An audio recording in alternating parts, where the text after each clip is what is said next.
अभी आप देखें अखिलेश यादव अभी आपने वंदे मातरम पे उनकी बातें सुनी, और आज क्या कह रहे थे अखिलेश यादव? मैं कह रहा हूं वो इतना खुल के खेल रहे हैं कि भाजपा को कहीं लीड लेनी पड़ेगी। अखिलेश यादव जिन्होंने वंदे मातरम का तो आप विरोध कर लेते हैं, लेकिन उर्दू पे सुनिए क्या कह रहे हैं, सुने आप। मैं आपको बधाई देता हूं, मुबारकबाद देता हूं, और सबसे बड़ी बात यह है कि हम सब लोगों को लाकर के यहाँ एक साथ बैठाया है, क्योंकि कई बार हम लोग ये भी सुनते हैं कि कुछ लोग उर्दू के खिलाफ हैं। जो उर्दू के खिलाफ हैं वो हिंदुस्तानियत के खिलाफ हैं, और जब उनकी बात हम लोग सुनते हैं तो उर्दू की भी खिलाफत उर्दू में ही वो लोग करते हैं। बहुत बहुत धन्यवाद। वैसे अखिलेश यादव को उर्दू क्या हिंदी भी ठीक से नहीं आती। चलें तो उर्दू वंदे मातरम से याद आया, आज वंदे मातरम इथोपिया में गाया गया। उसके पहले मैं आपको दिखाता हूं, अब एक नई चीज चली, इथोपिया ने मोदी को अपना सर्वोच्च नागरिक सम्मान दिया। ऐसा करने वाला वो 28वां देश है। I don't know how he is getting it managed, लेकिन ऐसे से पूरी दुनिया में उबाल आ गया है, सबने अपना अपना सर्वोच्च नागरिक सम्मान प्रधानमंत्री नरेंद्र मोदी को देना है। इथोपिया में तो और ये खास इसलिए बात है कि इथोपिया में ये सम्मान पहली बार किसी विदेशी को दिया गया। फिर देखिए अब एक नया ट्रेंड चल गया। आपने देखा था कि जॉर्डन में जब गए थे तो जॉर्डन के जो क्राउन प्रिंस हैं अल हुसैन बिन अब्दुल्ला, जो कि हजरत मोहम्मद के सीधे 42nd जनरेशन है, सीधे आप मतलब आज मोहम्मद के जो सबसे करीबी रिश्तेदार हैं वो मोदी की कार चला रहे थे। आपने देखा, जस्ट सम्मान देने के लिए उनको, ये एक पे हटाएं प्लीज, तो इनकी आप कार चला रहे थे। आज इथोपिया में जो प्राइम मिनिस्टर थे उनको भी लगा कि साहब मुझे भी प्रधानमंत्री। अब भाई इथोपिया 40% से ज्यादा मुसलमान है, 10% मुसलमान हावी हो जाते हैं, 40% मुसलमान, समझिए कितना ज्यादा बड़ी बात है। लेकिन वहां पे वंदे मातरम भी हुआ, और सबसे बड़ी बात आप देखें कि उनके प्रधानमंत्री ने नरेंद्र मोदी की कार भी चलाई। देखिए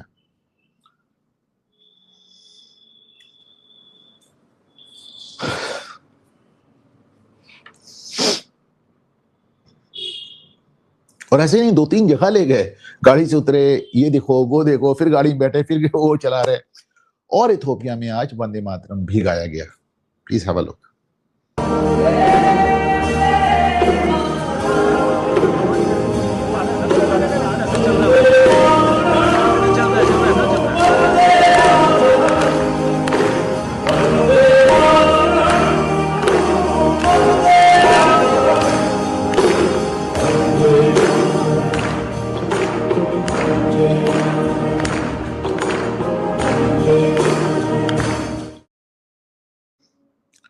ये इथोपिया के जो पीएम बैठे हुए हैं अहमद अली, ये भी मुस्लिम हैं, जो मोदी साहब की गाड़ी भी चला रहे हैं, वंदे मातरम भी सुनवा रहे हैं। उन्हीं ने ऑर्गेनाइज किया था, जाहिर सी बात है। अब ये बड़ी अजीब सी बात है, हजरत मोहम्मद के वंशज मोदी का सम्मान कर रहे हैं। यूएई में मस्जिद खुल रही है, मंदिर खुल रहा है, सऊदी अरब में योग चल रहा है। मैंने आपको दिखाया कि ये जो मोहम्मद साहब के सीधे वंशज हैं, इनका अभी हमने परिवार देखिए, कोई पर्दा नहीं, कोई नकाब नहीं, जॉर्डन के जो किंग हैं। मैंने कल भी दिखाया था कैसे उनका परिवार एकदम बिना पर्दे, एकदम बिना नकाब के चलता है। और भारत में पर्दा भी है, नकाब भी है, दुनियादारी है।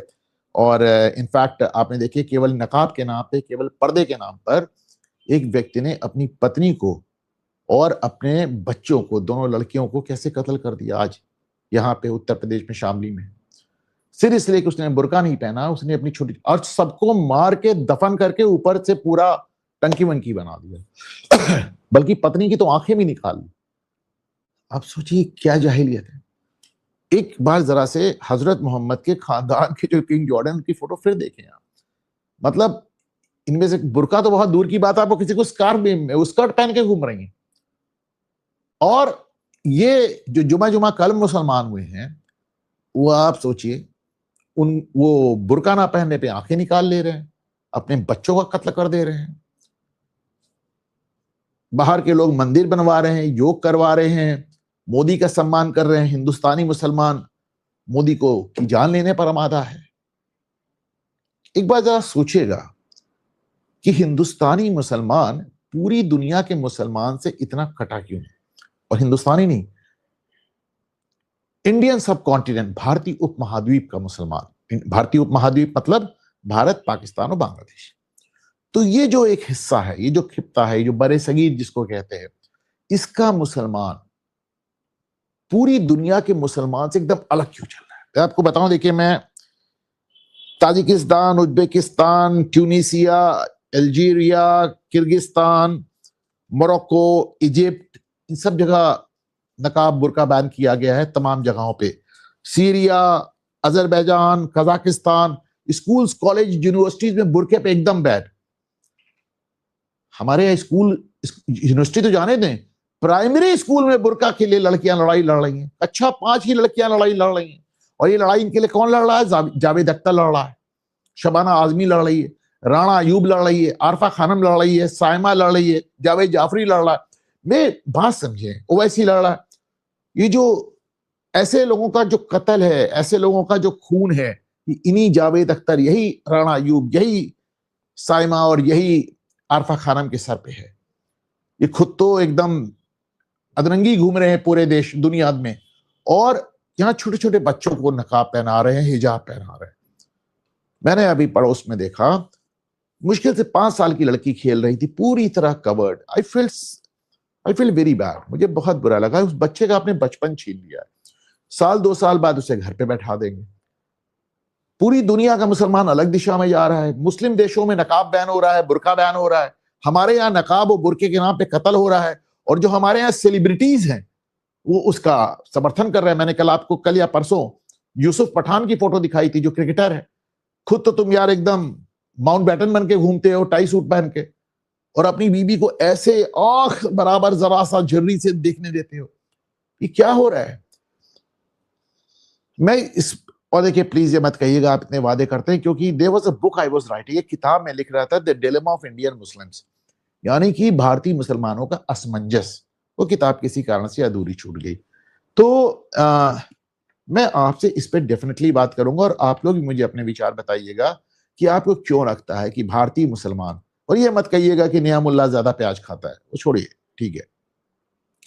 भारतीय मुसलमान आप कहेंगे कन्वर्टेड है। अरे भैया, अफ्रीका का मुसलमान भी कन्वर्टेड है, और तो और मक्का और मदीना का मुसलमान भी कन्वर्टेड है। हजरत मोहम्मद ने कन्वर्ट करके ही मुसलमान बनाए थे, ताकत के जोर पे बनाए थे, तलवार से बनाए थे। उनकी लड़ाइयां देख लें आप। तो दुनिया में जो भी मुसलमान है वो कन्वर्टेड है, दुनिया में जो भी ईसाई है वो कन्वर्टेड है। सनातन इकलौता एक अलग वो है जो शुरुआत से चला रहा, बाकी तो सब कन्वर्टेड है। इसलिए ये मत कहिएगा नियामुल्लाह ज्यादा प्याज खाता है। ये जरूर सोचिएगा कि इंडियन सब कॉन्टिनेंट का जो मुसलमान है वो पूरी दुनिया के मुसलमान से अलग क्यों है।